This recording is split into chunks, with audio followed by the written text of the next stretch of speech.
So here's the remote, and it will be powered by 3 AAA size cells.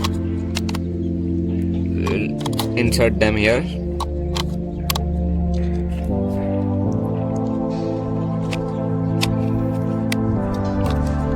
Okay, and here comes the battery of plane itself, and it's so simple.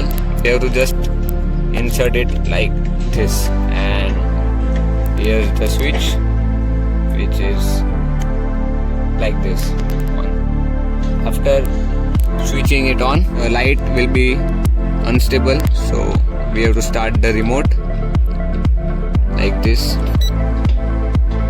and when we do first, the light will be stable, and second time the plane is good to go.